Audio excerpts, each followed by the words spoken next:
Hello, welcome to a new video. അപ്പോൾ നമ്മൾ ഇന്ന് അനോണിമസ് ലെറ്റർ എന്ന് പറയുന്ന ടോപ്പിക്കാണ് ഡിസ്കസ് ചെയ്യാൻ പോകുന്നത്.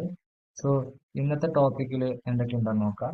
ഒന്ന് അനോണിമസ് റൈറ്റിംഗ്സ് അല്ലെങ്കിൽ ലെറ്റേഴ്സ് എന്താണെന്ന് നമുക്ക് നോക്കാം. അതിനുശേഷം ടൈപ്സ് അല്ലെങ്കിൽ classification of anonymous letter, collection of material അല്ലെങ്കിൽ മെറ്റീരിയൽ കളക്ഷൻ. അനോണിമസ് ലെറ്ററിന്റെ കേസ് വന്നു കഴിഞ്ഞാൽ എങ്ങനെയാണ് അതിന്റെ മെറ്റീരിയൽ കളക്ട് ചെയ്യുന്നത്. ഫൈനലായിട്ട് പറയാനുള്ളത് എക്സാമിനേഷൻ മെത്തേഡ്സ് അല്ലെങ്കിൽ അനാലിസിസ് മെത്തേഡ്സ് ആണ്. നമുക്ക് ഇതിലോട്ട് കിടക്കാം. ഓക്കെ. സോ എന്താണ് അനോണിമസ് ലെറ്റർ എന്ന് പറഞ്ഞു കഴിഞ്ഞാൽ, an anonymous letter is without any name acknowledged as that of the order or the contributor.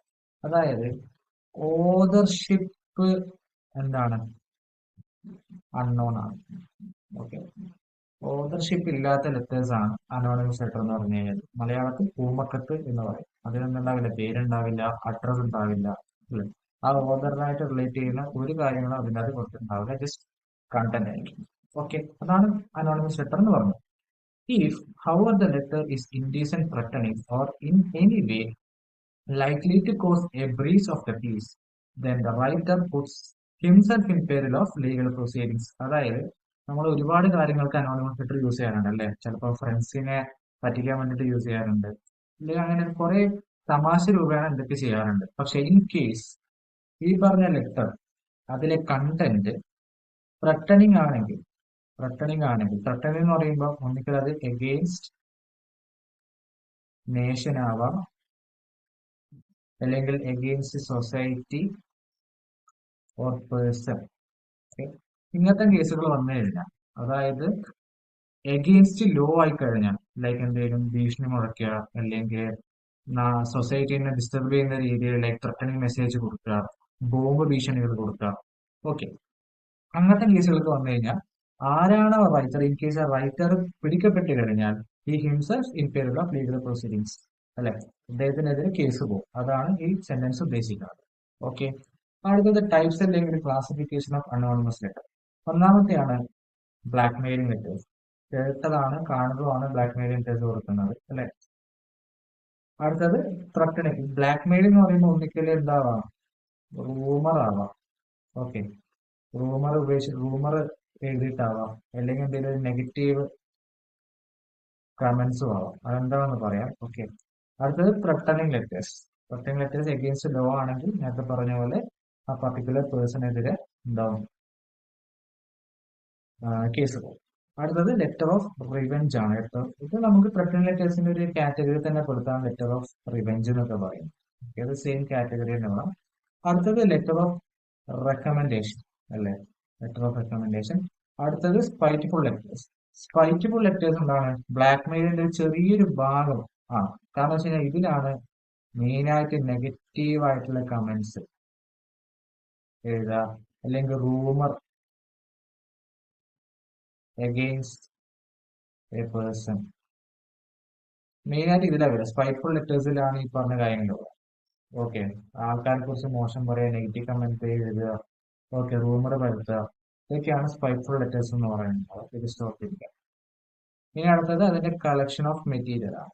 ഒന്ന്, ഏതൊരു ക്രൈം നടന്നു കഴിഞ്ഞാലും ഇൻവെസ്റ്റിഗേഷൻ തുടങ്ങുന്ന സമയത്ത് ഒരു ലിസ്റ്റ് ഓഫ് സസ്പെക്ട് വേണം. List of suspect. ആ സസ്പെക്ട് ഉണ്ടെങ്കിൽ നമുക്ക് എന്ത് ചെയ്യാൻ പറ്റുള്ളൂ, അന്വേഷണം തുടങ്ങാൻ പറ്റുള്ളൂ. ഓക്കെ, അപ്പൊ നമുക്കൊരു പ്രതിനെ പിടിക്കണമെങ്കിൽ ആദ്യം ലിസ്റ്റ് ഓഫ് സസ്പെക്ട്സ് നമ്മൾ ഉണ്ടാക്കിയേ പറ്റുള്ളൂ. ചിലപ്പോൾ പ്രതിയുമായിട്ട് ചിലപ്പോൾ വ്യക്തിയുമായിട്ട് ബന്ധമുള്ള ആളായിരിക്കാം, അല്ലെങ്കിൽ ഇപ്പം ശത്രുക്കളായിരിക്കാം. അവര് ലിസ്റ്റ് ഓഫ് സസ്പെക്ട്സ് ഉണ്ടാക്കണം. സോ ഹാൻഡ് റൈറ്റിംഗ് കേസ് വരുമ്പോൾ ആരാണ് അനോണിമസ് ലെറ്റർ എഴുതിയെന്ന് അറിയില്ല. പക്ഷെ അതിലെ ചില സൂചനകൾ കിട്ടിയിട്ടോ അല്ലെങ്കിൽ അതിലെ കണ്ടന്റ് വെച്ചിട്ടോ എന്ത് ചെയ്യും, സ്റ്റാൻഡേർഡ് സാമ്പിൾ കളക്ട് ചെയ്യും. അതായത് സസ്പെക്ടിന്റെ ലിസ്റ്റ് ഉണ്ടാക്കും. ആ സസ്പെക്ട്സിന്റെ കയ്യിൽ നിന്ന് സ്റ്റാൻഡേർഡ്സ് കളക്ട് ചെയ്യും. അതായത് സസ്പെക്ട് ചെയ്ത ബുക്കോ അല്ലെങ്കിൽ ഏതെങ്കിലും ലെറ്ററോ കണ്ടന്റോ ഉണ്ടെങ്കിൽ അത് കളക്ട് ചെയ്യും. അതാണ് സ്റ്റാൻഡേർഡ് സാമ്പിൾസ് എന്ന് പറയുന്നത്. ഒന്നാമത്തെ മെത്തേഡ് അത് കളക്ഷൻ. അതാണ്, അത് ബേസിസ് ആണ്. അത് നമ്മൾ കമ്പയർ ചെയ്യാൻ വേണ്ടിയിട്ടാണ് സ്റ്റാൻഡേർഡ് കളക്ട്. ഓക്കെ. ഇനി അടുത്തത് അൺഓപ്പൺഡ് ലെറ്റേഴ്സ് ആണ്. അൺഓപ്പൺഡ് ലെറ്റേഴ്സ്, അതായത് വിക്ടിംസിന്റെ കയ്യിൽ കിട്ടിയ ലെറ്റർ, പക്ഷെ വിക്ടിംസിന് തോന്നുന്നതാണ് അത് അനോണിമസ് ആണ്. കാരണം എന്താ, സാധാരണ ഒരു പോസ്റ്റ് ലെറ്റർ വന്നു കഴിഞ്ഞാൽ അഡ്രസ് ഉണ്ടാവും, അല്ലെ, ഓർഡർ ഉണ്ടാവും, ഒക്കെ ഉണ്ടാവും. പക്ഷെ അനോണിമസ് ആണെങ്കിൽ ഈ പറഞ്ഞ ഓർഡർഷിപ്പ് ഉണ്ടാവില്ല. സോ വിക്ടിമിന് തോന്നാണ് ഇറ്റ്സ് അനോണിമസ്. അപ്പൊ എന്ത് ചെയ്യുക, അൺഓപ്പൺഡ് ലെറ്റേഴ്സ് ആണ്. കാരണം അൺഓപ്പൺ ലെറ്റേഴ്സ് ആകുമ്പോൾ എന്തൊക്കെ കിട്ടാം? ഈ പറഞ്ഞ ഓർഡറിന് ആരാണ് എഴുതിയത് ചിലപ്പോൾ ഫിംഗർ പ്രിന്റിന് പോസിബിൾ ഉണ്ട്, ഫിംഗർ പ്രിന്റ് പോസിബിൾ. അതായത് ഫോറൻസിക് സയൻസിൽ ലോ ഓഫ് പ്രോബബിലിറ്റി എന്നൊരു കാര്യം പഠിക്കും. പ്രോബബിലിറ്റി അതായത് ചാൻസസ് ആണ് ഈ അൺഓപ്പൺ ലെറ്റേഴ്സ് ചിലപ്പോൾ ഫിംഗർ പ്രിന്റ് കിട്ടാനുള്ള സാധ്യതയുണ്ട്. ഓക്കെ, അതേപോലെ എന്താണ് പാം പ്രിന്റ് കിട്ടാൻ എന്തെങ്കിലും തരത്തിൽ ആ റൈറ്ററിനെ ഐഡന്റിഫൈ ചെയ്യുന്ന രീതിയിൽ എന്തെങ്കിലുമൊക്കെ കാണും. പാം പ്രിന്റ് വരാം, ഓക്കെ, ഫിംഗർ പ്രിന്റ് വരാം. അതാണ് അൺഓപ്പൺ ലെറ്റേഴ്സ് എന്തുകൊണ്ട് അത് കറക്റ്റ് ചെയ്യുന്നു എന്ന് പറയുന്നത്. ഓക്കെ, അടുത്തത് എൻവലപ്സ് ആണ്.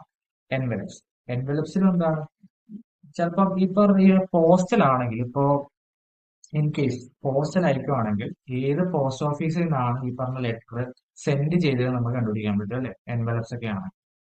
ഇപ്പം നേരിട്ട് ഇൻ കേസ് ഇപ്പൊ നേരിട്ടാണ് ഇപ്പൊ ആ പറഞ്ഞ റൈറ്റർ കൊണ്ടിടുന്നുണ്ടെങ്കിൽ നമുക്കൊന്നും ചെയ്യാൻ പറ്റില്ല. ഈ പറഞ്ഞ കമ്പാരിസൺ മാത്രമേ ഒരു ഓപ്ഷൻ ഉള്ളൂ. അടുത്തത് ഹിഡൻ ഓർ ഫാൾസ് ട്രൂ. എന്തെങ്കിലും തരത്തിലുള്ള ഫാൾസ് ട്രൂ, ദൈവത്തിന്റെ കയ്യൊപ്പ് എന്നൊക്കെ പറയാം.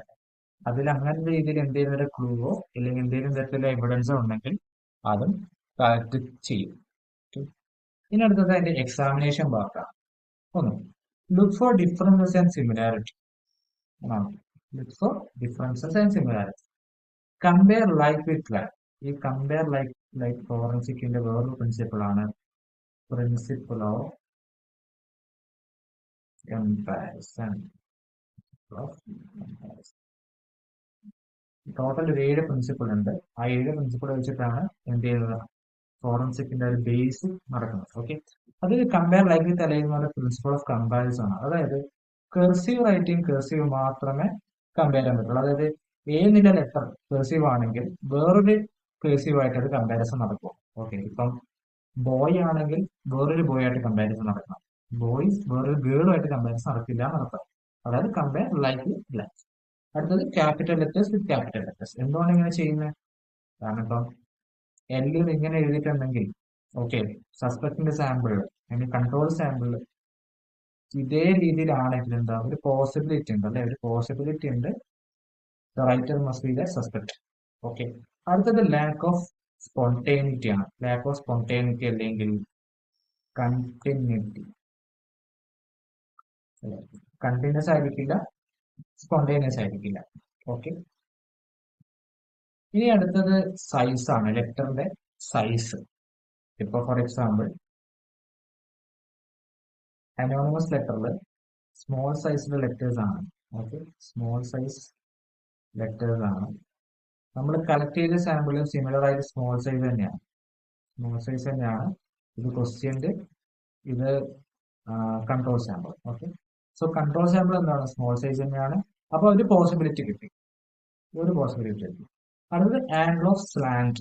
ആംഗിൾ ഓഫ് സ്ലാന്റ് ആ പർട്ടിക്കുലർ ലൈറ്റർ ചേർത്ത് എന്താണ് റൈറ്റർ എന്ത് ചെയ്യാം, ഈ ഒരു ടുവേർഡ്സ് റൈറ്റ് ആയിരിക്കാം എഴുതിയിട്ടുണ്ടാവുക സ്ലാന്റ്.